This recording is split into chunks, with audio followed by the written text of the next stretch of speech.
salaamaaleykum waa Sénégal salaamaaleykum téléspectateurs yi comme ni ngeen ko gisee tey ñuy suñu premier numéro Clean Up Challenge ak association Simple Action Citoyenne si suñu programme boobu ñuy tuddee Clean Up Challenge Tour journée wu ramassage de plastique fii nii Mermoz.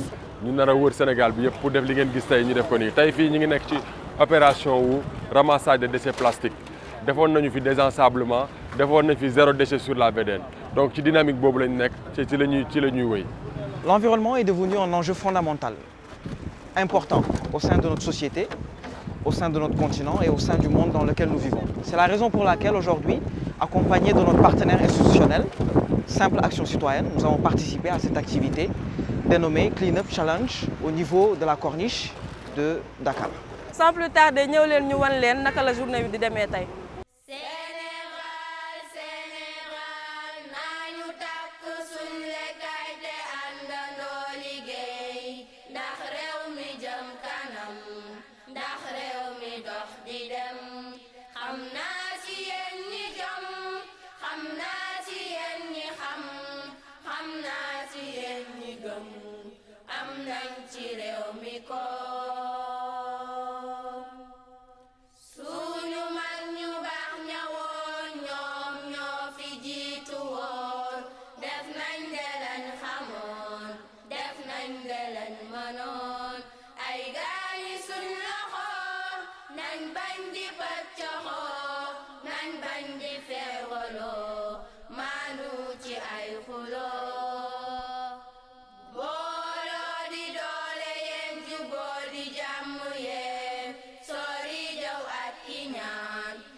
tey ñëwoon fii def benn journée Clean Up Challenge opération ramassage de déchets plastiques ñu ngi ko tàmbali nag depuis ay fan daanaka un mois ngi nii chaque week-end ñu ngi koy organiser un peu partout au Sénégal dans le but de rendre ce pays propre.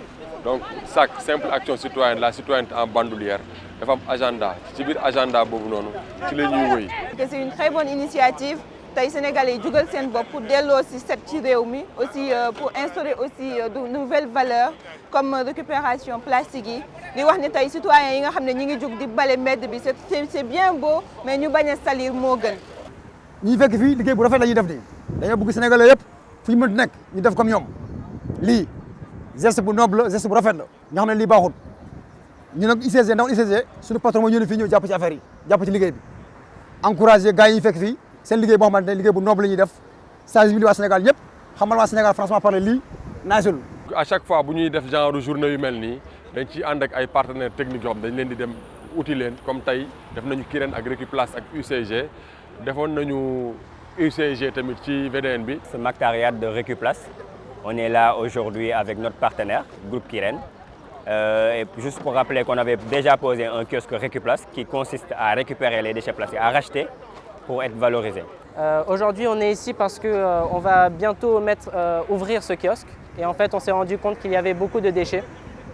Des déchets qu'on ne voit pas forcément quand on roule au bord de la route.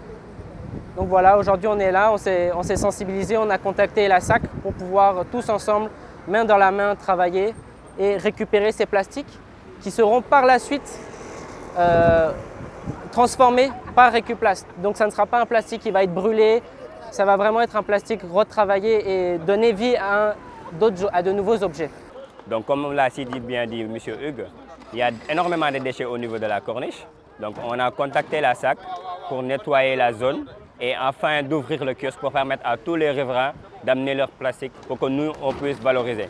Donc là, nous sommes une association composée majoritairement de jeunes étudiants qui a pour objectif global d'améliorer les conditions de vie des personnes qui sont dans le milieu rural.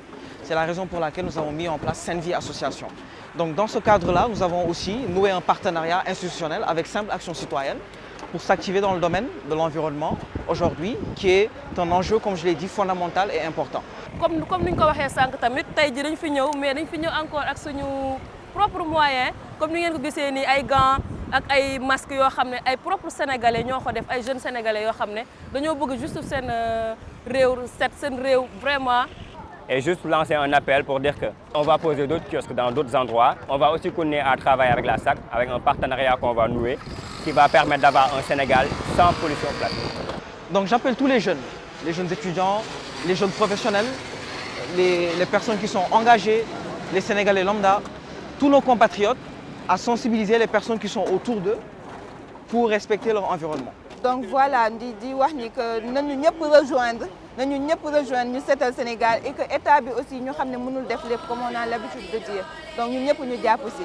Comme ni ngeen ko gisee nii gis ngeen affaire bi avant ak après pour vous dire que plastique baaxul plastique moom wax dëgg yàlla baaxul tey jii ñu ngi ramasser 300 kilos de plastique pour vous dire que lii kenn defu ko fi ku dul sénégalais yi. mais li ci ëpp mooy citoyens dañuy ñëw ak seen i propres moyens donc gants yi ngeen fi gis li ngeen fi gis yëpp ay moyens wu citoyens yi la xam dañ koy indaale participant bu nekk dafa am day indi dara loolu mooy essence su Clean Up Challenge bi loolu mooy magie bi mooy tax tey ñëpp ñëw donc tey magie bi ñu am mooy participation spontanée la participative. donc ñun ñëpp ñu jàpp si jaajëf. Sénégal moom moo di suñu